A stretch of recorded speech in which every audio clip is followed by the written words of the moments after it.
How you doing? My name's Sean from Rane Corporation, and I'm going to talk to you about the MP2015 here real quick. It's Rane's newest rotary mixer since the Empath, and it's a beauty, man. I love this thing. So just a quick run through. It's a 4-channel mixer. You got your typical mixer controls, your gains, your 3-band EQ with full cuts, and your mix level here, all rotary. Each of the channels has a 3-way sweep filter, and you can select the filter by flipping these switches. So you can have a high-pass filter with an on-off switch, so you can sweep all the lows out. There's a low-pass filter, which goes this way to sweep all the highs out to off, and then you have your typical high-low filter that you would see on average DJ mixers. There's a resonance control for all these, so if you want the filter to be real quiet and just do your frequency cutting, you can do that. If you want it kind of noisy, you can turn that up and add some resonance to it. At the top of the mixer here, there's a master isolator. It does a 24 dB per octave cut. It also has an on-off switch and crossover points. So you can cut the bass down to 80, and then you can sweep it up real time to cut even more level. And you can do the same thing with the highs. It's a lot of fun. You can also boost it. It does plus 10. So if you want just some low bass rumble, you can just kind of tweak it and really fine-tune how you want it to sound. It's great for old vinyl too, because if it's lacking some low end, you can really warm it up just by boosting that and brightening it up with some of the highs there. A unique feature, it's the first mixer with the Submix bus. So if you're doing multiple source mixing, you can send multiple channels over to the Submix here, and that allows you to take all of these tracks, send them here, and then you can kill them. You can put a filter on it. You can drop the bass on it. That's really handy if you're doing 4 decks and there's a breakdown coming up. You can send them over to here, and now you just have to work with these 2 channels.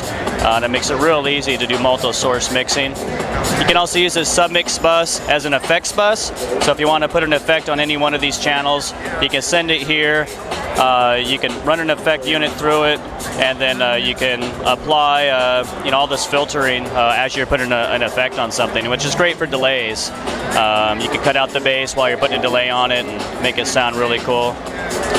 Another useful option here is you have the 4 channels plus a Submix bus, and you can turn this into a 5th channel if you want by connecting a line level input to the session in, and then you can send that session into the sub. So if you wanted to run 4 turntables and a CD deck, or if you wanted to chain mixers together, it gives you an option of plugging a mixer or another device into here, sending it to the Submix, and now you have control of whatever you're sending into it. So for back-to-back mixing, it's pretty awesome. This is also a USB channel, so if you're using, let's say, Tractor, and you want to put Machina into the mix, you can send it to the USB channel, send it to the sub, and now you have a complete separate channel for Machine there. Let's see. What else? There's 2 USB ports on the back, which is really handy for swapping between DJs. So if you have one DJ on Tractor and another DJ performing on like Ableton or whatever, the other DJ just walks up, flips the switch, and boom, they're ready to go. Really handy. There's multiple headphone jacks, so you can plug in from the top. You can plug in to the front here, and there's also a mini jack, so if you lose your adapter, which happens, you're okay. We have the split queue that we've been doing for a long time. So if you like program in one and master in the other, you can enable split queue there. We put huge segment LEDs on it, 16 segments. I'm really happy with them. They respond great. The dynamic range of this bad boy is 116 dB. And if you're doing all digital with the SPDIF inputs on the back, there's 4 for each of the channels, so you can connect 4 CDJs. That gives you dynamic range of 128 dB, which is amazing. And there's also a 5th SPDIF input for the session in. So you can chain mixers digitally together using this, or plug whatever digital device into that session input. The session output has a SPDIF digital output too. So if you're running into a digital amp or some other digital device, you can run this mixer digital straight into it. It's got a combo mic jack on the back, so you can do 1/4 inch XLR. There's a phantom power option if you're using a fancy mic. And you can also set the mic to line level.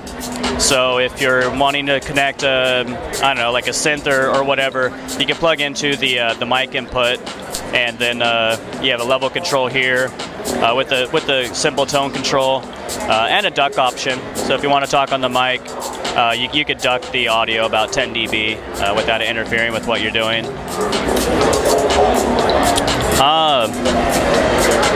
Yeah, we redesigned the phono preamps. They're all new. They sound absolutely amazing with vinyl. People are gonna just love it. They got some custom wood paneling on the side. It's laser etched. Yeah, I'll see if I can. Ooh, wood. Yeah, it looks great. It has about the same footprint of a typical tabletop mixer, like a 900 or a 92. These will be available in February. The minimum advertised price on this is $28.99. So for what you get, it's pretty amazing. Each of these are custom pots. We had these made specifically for this mixer. Each of these pots are rated for 1,000,000 turns, which is incredible.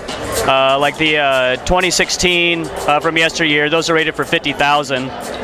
So going from 1,000,000 is you're not going to wear these out.